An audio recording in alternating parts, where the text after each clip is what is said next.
here we are on Ohana, and in the upper left-hand corner of the map, we have our red Zerg player from TSL. It's HyuN, and his opponent, who's not six-pooling at least, down here in the bottom right-hand corner of the map from StarTale, the reigning GSL Codes champion, StarTale Life. Map is Ohana, a really interesting map for ZVZ because creep spread is so easy on Ohana. There's no ledges, no cliffs, no hills. It is just flat after you get to the bottom of your ramp. And all that means is... StarTale Life isn't six-pooling, but HyuN is nine-pooling. I'm excited. Yeah, so HyuN, the first time, or I should say the second time he's not gone for a hatch first, but the first time that he himself has decided to early pool, and we'll see what Life does, but I'm going to laugh if he decides to 15 hatch this of all games. It's always been HyuN goes up, then Life goes up. Yeah. And that, has been the way of things for the first 4 games here. So if we do see the 15 hatch, HyuN with a 10 pull, pretty good play versus a 15 hatchery. Now the 14 pull is possible. We're about to hit the 200 minerals. Drone going to be made. We're at a 15 supply. Now he could be going for Chef's build. Always possible. Chef favors the 15 pull. Here we go. So the 15 pull into possibly a 16 gas, 16 hatch. But overall, this fares decently well versus the 10 pull. You don't have to hold out too long. So Life making a nice, safe player that's going to work out for him extremely well, albeit to my embarrassment. Yes, that's right. But it's a good... That's the part we need to focus on. It's a good pickup on what his opponent is doing. No problem. I got your back. So let's see here. First 8 lings being produced. The Overlords are actually in great position to receive this. They'll know exactly what's going on here momentarily. First 6 lings tooling across the map, and there's the hatch, and we'll see how Life wants to defend this. No, lings are going to be spotted right under that Overlord. So HyuN, well, he should know his opponent knows he's coming now. We're going to see how that factors into his decision. He's going to, honestly, not be able to get too much done here. The lings are going to be arriving pretty much when the lings of Life are spawning. Now it is 4 versus 6, so I wouldn't be surprised Life grabs his 4 Zerglings and maybe a couple of drones here, tries to get some damage done. In fact, he's just going to go straight for the hatchery, get a little bit of damage done, and not worry about picking off any drones. So. No, we'll see if he tries to pick off these Zerglings here in a second. And Life does a nice job of getting some early damage in, but then HyuN doubles back, pushes those lings away while continuing to focus down this hatchery, which is going to get canceled. So the first time that we've seen Life kind of have this turned on his head, and looks like he'll lose a drone too, so HyuN has already done some pretty significant damage, and even though he is backed by a couple of workers, looks like he has pretty much done what he set out to do, although a Hunger Gas was still mined and Zergling speed is on the way, which is actually pretty big.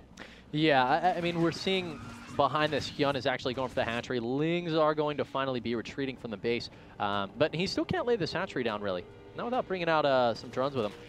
Ling's going to fight against Lings, and this is actually a beautiful engagement for HyuN, getting the concave, and the reinforcements are finally going to chase it away. Overall, Life going to be able to finally secure this expansion with the addition of those Zerglings. HyuN is going to be returning home. You're right, though. That's exactly where HyuN wanted to fight, but the follow-up lings from Life are going to be just a little bit too much. HyuN is a lot faster on the next hatchery. Of course, his is already finished. He's got his second queen on the way. He's making a spine crawler right now, so his defenses are going to be in place, and he's even workers with his opponent. The one big disadvantage, though, of course, is that his opponent is already going to have Zergling speed done very, very quickly. The stroke of genius out of this play from HyuN was realizing to make 8 Zerglings. I mean, if he had stuck with just the 6, it would have been much more difficult because he wouldn't have had the Zerglings to kind of play with while the other Zerglings were damaging the hatchery. Yeah. He would have had to hit the hatchery, turn around, fight the Zerglings, hit the hatchery. And actually, that's going to favor the player who is on the defense there because they'll get the free hits in while you're busy killing the hatchery. Right. So it's really nice out of HyuN being able to clean that up with the right choice on the number of units to make. But here we go. Life with that speed you were talking about earlier, Kevin. Going to try to get some damage done. And he can't quite kill anything yet. In fact, he didn't kill a Zergling. He didn't kill a drone either and lost 4 Zerglings for the effort. So hasn't been able to pressure through yet. We'll see if he decides to go for a Baneling Nest here in just a bit. HyuN actually, with 1 Zergling, does 175 hit points of damage to that hatchery, which is kind of funny. That's the hero Ling right there. Going to make it up the ramp, finally get picked off before seeing anything. Queen range, OP. Yep, always. Queen's pretty good, yo. Yeah. I really like him, and the 5 range has actually proven itself to be pretty effective in a lot of engagements. I mean, people were speculating for a while when it first hit in the patch that you were going to see things like massive queen pushes along with roaches because they could actually range units behind and still provide their transfusions. Didn't really pan out quite like that, but they still have a lot more utility in producing more mass queens, I guess. Life finally going to be retreating from the natural expansion of HyuN. Taking a look at the economy of both players. Well, we see a lot of extractors, 3 of them in place for Life, so tending to go for a more economic route. Because of that, you know, we see he's a little bit lighter on the minerals, so he's got a few less drones. But going for gas so quickly could mean a major play. You mentioned Mutalisks all the way back in Game 1, Kevin. And I wouldn't be too surprised to see it, but nope, there goes the Roach Warren. So in fact, it is going to be a Roach Infester play, but we saw this actually on the, Game 1 on Entomb Valley. He opted to go for Infestors first. Yes. Definitely a possibility as he's pulling 200 gas and only 100 minerals right now. And he's already started his +1 upgrade, but we'll have to wait and see. Lair is about 15 seconds from being done, and when it does, we'll see if the quick infestation pit is the name of the game here for Life. Okay, well, that layer is about 40 seconds behind for HyuN, although he does have, let's see here, 1 more worker. We're pretty much at a draw right now. He has an additional queen, but that's about the only advantage. There we go. We have the 3rd base coming down for Life. He's done this in every game so far, taking that 3rd quite a bit quicker than his opponent. Zerg players, though, have been tending to go for a few less bases, a little bit heavier tech. Of course, in the mirror matchup, that's you know, a little bit harder to speak about, just due to the fact that when you're in a non-mirror matchup, usually you wanted to stay at least a base up on your opponent if you were a Zerg player, but that's no longer really the case. You still certainly want that to happen, but so many Zerg players, especially HyuN, have been going for 3-base tech. You know, Life is doing a fantastic job capitalizing on the weaknesses of HyuN. One of them being, I don't want to call it weaknesses so much as playstyle. HyuN has been opting so many games to forego getting speed. That Overlord getting picked off at the last second here. But this is actually a point, Kevin, I want to make. HyuN not getting speed. Life realizing, HyuN, you keep not getting speed, I'm going to punish you by taking a fast 3rd. Because HyuN doesn't have the option to go for Ling run-bys to take out those 3rds. Roaches are too immobile. They'll be caught out. You have time to respond to them. So when you go for these really quick 3rds, as we're seeing Life do, there's really nothing HyuN can do to reply to it if he's not going for Mutalisk. And on the flip side of things, we've seen and we've mentioned specifically about how Life has been able to utilize Zergling run-by so well himself. So he establishes that 3rd and continually re-denies the 3rd of his opponent all at once, ensuring that he has a pretty decent economic advantage. This case doesn't look like he's going to get too much more damage done. Yeah, just 2 workers killed apiece. Life does finish up his 3rd base, however, and he starts to move out with a pretty powerful push. There's a lot of alliteration there. Pretty powerful push up to the top right-hand corner.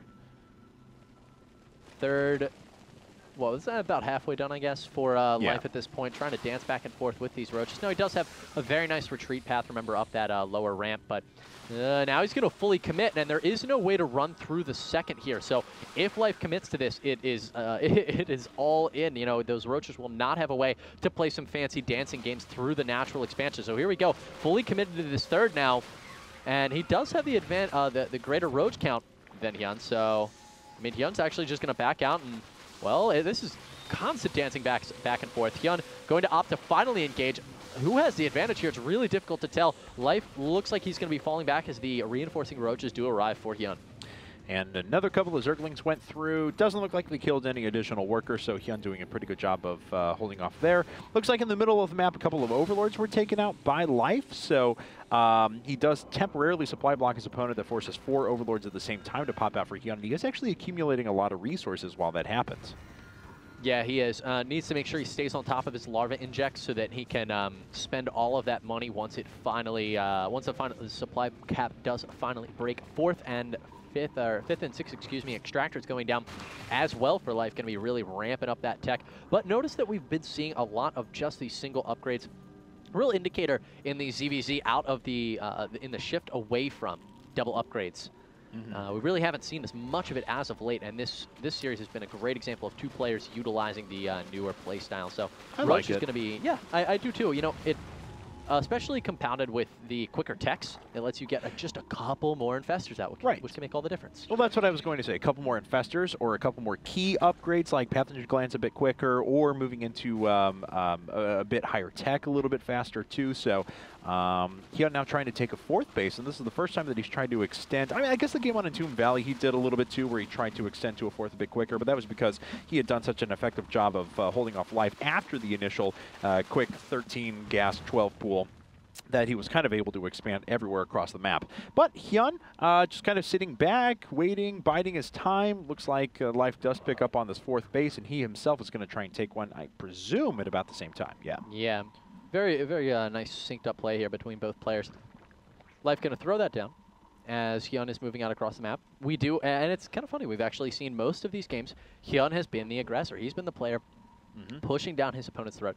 And Life has typically favored the defensive mechanism, which is really surprising in CVZ because, you know, defensive players have the one thing, I guess, that you got to give it to them. You know, we were discussing the disadvantages of playing on the defense. Right. That if you lose the engagement, you're kind of dead. But you actually have the advantage of positioning. So in the short run, you have a greater chance of winning that particular engagement. You just really can't lose it. If you lose it, you're just going to die. Yep. So and we've pretty much seen that to be the case with the exception of the game on Cloud Kingdom, where HyuN didn't have the ability to reinforce. Yeah. So, okay, well, 4th base is coming up now for Life, as we mentioned before. It's actually almost finished. Looks like HyuN did pick up on that, and he's going to take this opportunity to start moving across the map. He's already banking resources. He's already maxed. He's already got, well, group spines coming up for that inevitable group of about 1 million Hydralisks that'll hit. Big shift into that as we do begin to see these carapace upgrades implement. Nice picks here on these infested Terrans, trying to bait a small group of roaches forward his Life. He himself has a couple of forward roaches. Units coming out of nowhere for Life in all directions. Very nice spread of his roaches, not letting them get caught by fungal growth. But on the left side, we're seeing some nice fungals go down for Life. Too many infested Terrans here, though, for HyuN. Supply counts are just so dead even until HyuN suddenly decides to remax his overwhelming quantity, though. There was actually there was one really big thing there as he was attacking through here. There's GG, but we'll take a look at this here real quick as HyuN does go up 3-2. So he was over here. They were engaging in this position, as you can see, but because the Hydralisks were at the back, despite the fact that Life had this entire concave, this entire line of roaches through here, the Hydralisks provided the additional DPS without exposing themselves, and that's what allowed HyuN to just crush that fight wide open. So congratulations to HyuN. He takes another game, and he has won his 3rd game of the set. Just needs 2 more victories in order to secure his 12th consecutive Fight Club championship. This is what we're seeing. 3-2. We saw 2-1. We saw 1-0. HyuN always leading by 1 game or tied. Will Life be able to break the pattern? We'll have to wait and see. I don't know. Well, we're going to move into game number 6 here in just a second. So we're going to run into a commercial break, and when we get back, guys, it'll be time for game number 6. Looks like it's going to be on Cadaria, so don't go anywhere. We'll be right back.